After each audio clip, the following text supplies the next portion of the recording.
Сәлем достар, бүгін сіздермен королевский торттың рецептімен бөлісетін болам. Ол үшін алдымен бисквитін дайындаймыз. Жұмыртқаға қантты қосып, массамыз 2-3 есе ұлғайып, көпіргенше миксерлейміз.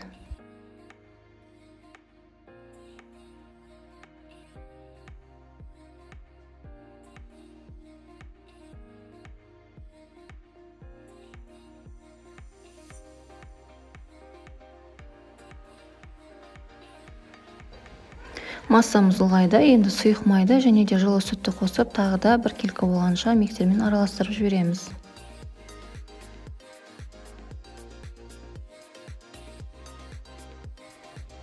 Онға қамыр қопсытқышты қосып, араластырып аламыз. Одан кейін сұйық массамызға қосып, миксермен бір келкі қамыр болғанша араластырамыз.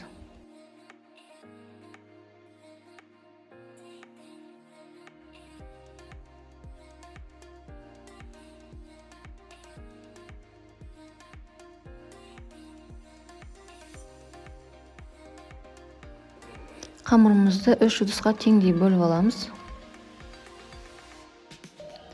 Бір бөлігіне мак, екінші бөлігіне грек жаңғағын және де үшінші бөлігіне какаоны қосып араластырамыз.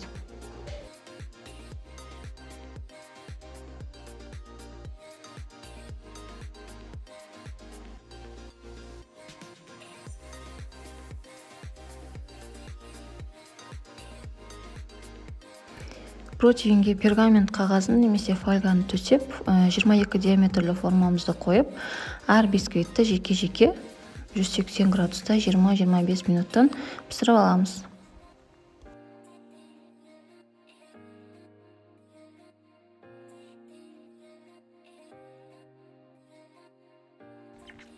Бисквиттеріміздің барлығы пісіп толықтай суыды.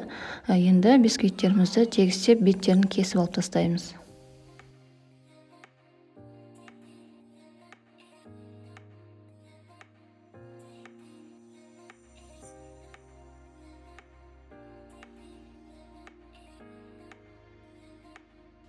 Енді кремін дайындаймыз. Ол үшін творожный сырға қантты немесе қант ұнтағын қосып, бір келкі болғанша миксерлейміз.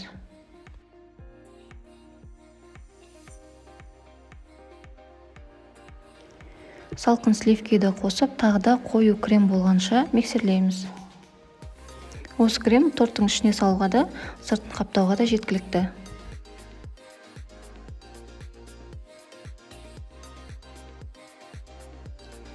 Креміміз дайын. Енді тортты жинаймыз. Подложкаға азғантай крем жағып, грек жаңғағы қосылған бисквитімізді қойып, кольцоға тортты жинаймыз. Кольцо бізге торттың тегіс жиналу үшін қажет.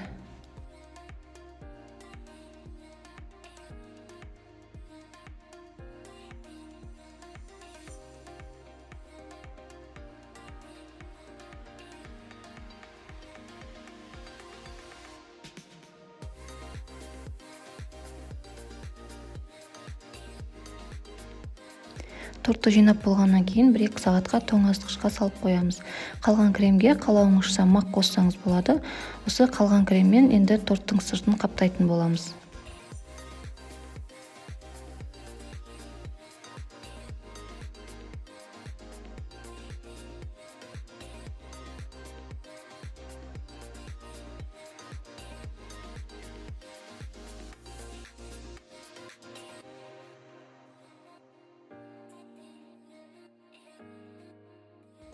Тортымызды тоңазытқыштан алып, кольцоны шешіп, кондитерлік мешокқа салып алған креммен торттың сыртына айналдырып жағып шығамыз.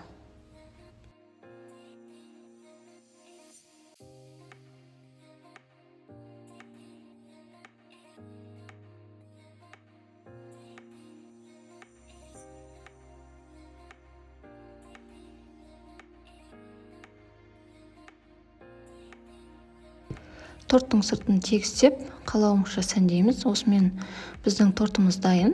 Сіздермен бірге болған Маржан ас болсын. Егер видео ұнаса лайк басып, каналыма тіркелуді ұмытпаңыз.